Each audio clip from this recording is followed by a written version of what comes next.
Hey, it's Björn from SOILWORK, and you're listening to Pommesgabel, the podcast of powermetal.de.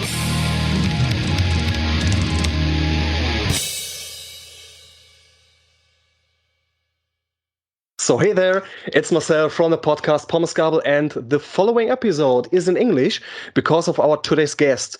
It's a big pleasure and honor for me because his music with the Nightford Orchestra and SOILWORK fits perfectly in my mood.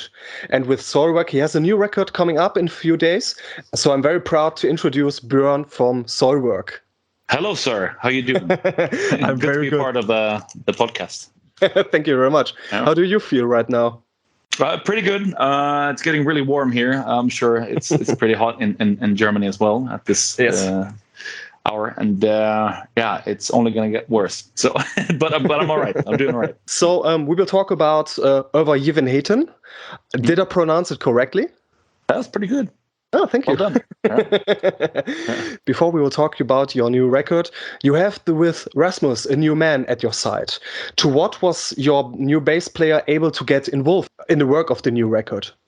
Well, I mean, he was there from the get-go. I mean, he's been touring with the band for quite some time. So I think that did a lot of, good things, that he was already a part of the mold, so to speak. And what a fantastic bass player. I think he gave a whole new depth to our sound. And I think you can hear that, Yes. It's fantastic. Because, I mean, on the EP that we did, he also played a little bit, but mostly David played the bass. So it was good, to have Rasmus playing on the entire album. So it was a great feeling. And I mean, he's a brilliant person, such a very emotionally intelligent and all that stuff. That's very, very important, and so it's good to have him in the band as a permanent member. Pretty good. So this year saw the release of the second Aromantics part and the debut of Donna Canone. And so you're a busy person. So when did you start working on Övergivenheten, and how long did you work on it? It's hard to say exactly when it started, because I like the songs that I wrote, I wrote quite late into the whole process, but David, on the other hand, never stopped. He kept on writing from when we stopped touring for Verkligheten, and then he continued, and he wrote all of the EP, and then after he kept writing again. So he never ending well, and I needed a break for sure. And then he wrote a lot of stuff, and after a while I got into it. I sort of had to, after the COVID break, I had to sort of force start the engines, a little bit.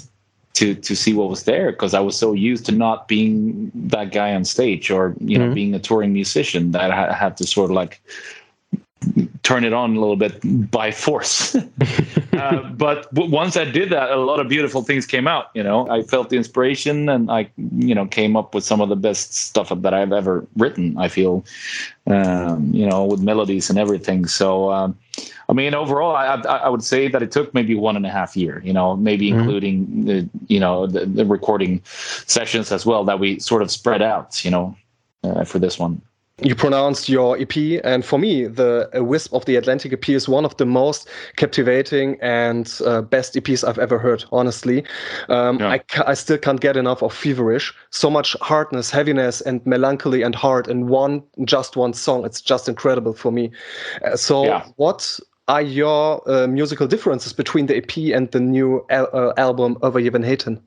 I guess the EP was sort of an experiment, and it was very much David's creation, and like I mentioned before, he had a lot of things to say, both musically and lyrically, and meanwhile I needed a break, but at the same time I didn't want to stop his creativity. We know each other very well, so I said, well, I can sense that you have a lot of things on your mind, so you need to get it out. So go ahead. I won't be very involved, of course. I will be there and record vocals, but it was very much an experiment, and I think I'm obviously very proud of this album. I think it inspired for sure some of the compositions of the new album, but I think also still it's something very different in a way. And you also can be proud of the new record. I think it's fantastic. It's a cool. Thank you. For me, it's a very good side of the SOILWORK past, present, and maybe the future. So still like a best of SOILWORK, I think. How the pandemic, which is very difficult for every one of us, influenced you on the songwriting? Did Corona have any influences on the lyrics? Not really, because I mean, it's like I mentioned before. I mean, obviously I didn't wish for a pandemic to come in, but as far as getting a break, I really needed it badly, and I never stopped. I mean, I haven't stopped in 20 years. So for me, it gave me a lot of, sort of distance to the whole thing. And I was able for the first time to really digest what it is we've done the latest 20 years. And I think that's where I found the inspiration of actually being like getting to know that other person a lot better, and not just Björn, the touring musician, and the guy in SOILWORK and Night Flight Orchestra. There was also the other Björn that I got to know a lot better, and that gave me a lot of inspiration in the end. And I think, I don't know if it was like directly influenced from the Corona. I think it was just influenced by the break, that I got, and without having like a tour or a festival or something else at the back of your mind that's going to happen, in a month or in 2 weeks or in 5 months even, it's always there. But now there was just a blank paper. And I think that did something. Let us talk about Övergivenheten, the title. It means abandonment in German. So what exactly are you giving up? What is this title all about?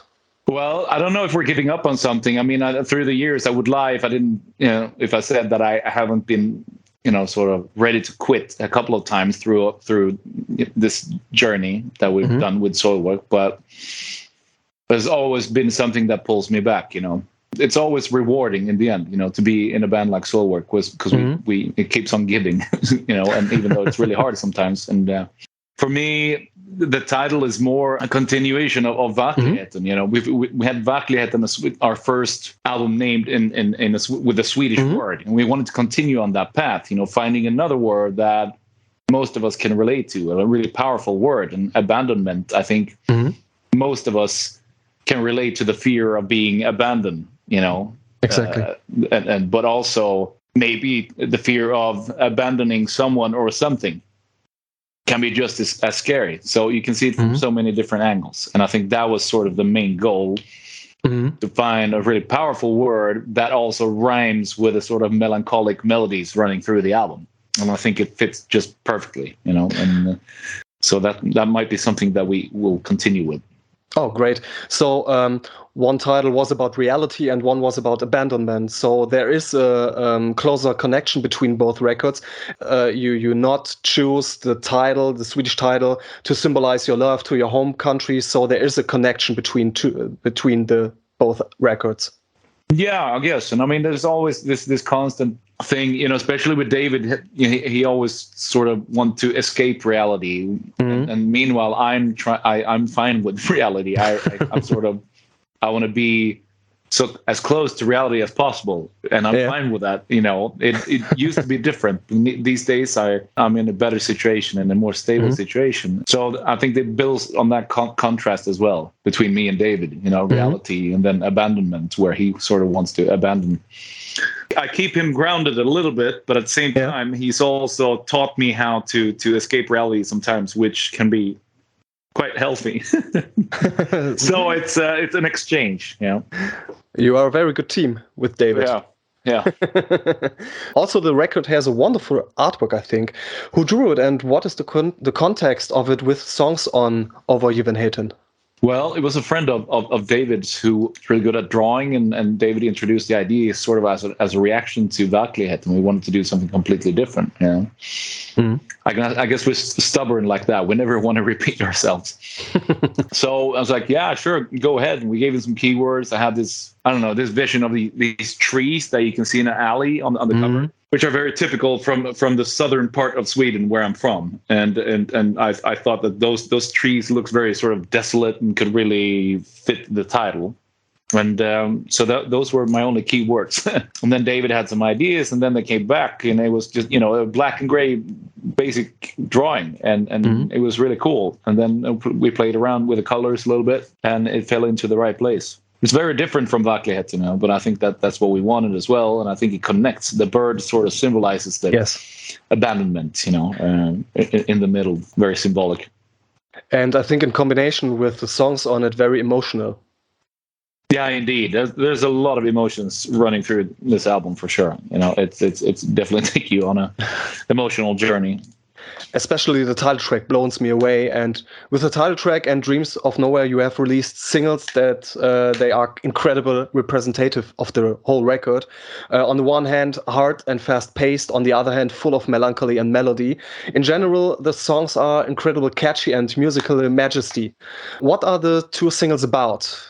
Well, I mean, the title track, that's really where I speak about abandonment, being scared of, I think maybe more the fear of abandoning something. I don't want to go too much into detail, but that's where the focus is lying for the title track. And Dreams of Nowhere is where I try to actually escape reality a little bit. I wrote that song and the lyric, and sort of being able to letting in the darkness, and also escape reality a little bit, and then sort of turn it into something empowering and uplifting. Especially the title track reflects for me the expression of the Swedish nature because of the atmospheric intro.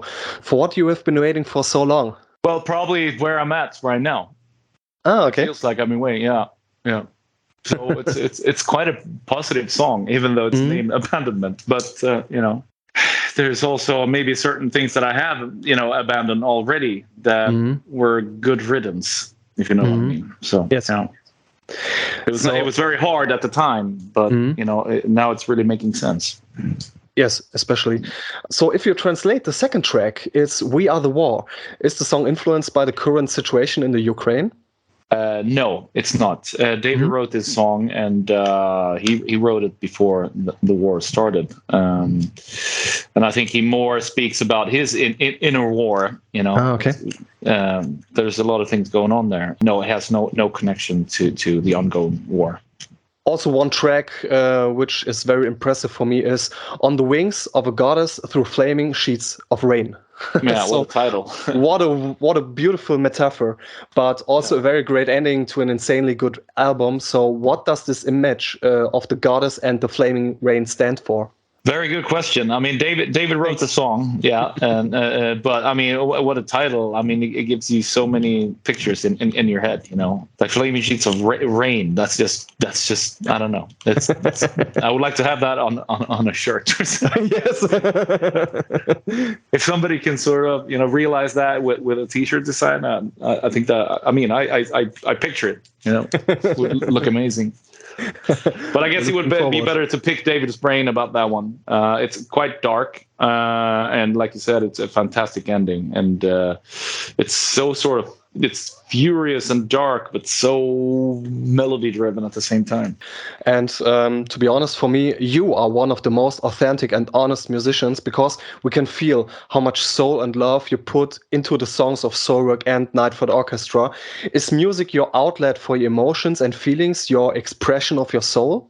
Yeah, I would think so. I mean, thanks for saying that. I'm glad you feel that, and I don't think we could ever do something that was not honest. We never tried to rehash things. I mean, we could have tried to rehash both Natural Born Chaos and Stabbing the Drama and all that stuff, but we kept on going and remained relevant, in the metal scene. And I'm very good at expressing my emotions through melodies, especially. I mean, I can do it through lyrics too, but especially melodies. And I think that I've become even better at it. And I think maybe that's what you're hearing. And I that's why there's so much presence in the melodies. And it's not just, like a catchy melody. There's more to it than that, I think it's pretty timeless stuff, and you can really feel the nerve in the melodies. Yes, and like I said, for me, the new record Overgivenheten is a wonderful cross-section of 25 years of SOILWORK, a kind of best of that summarizes your past,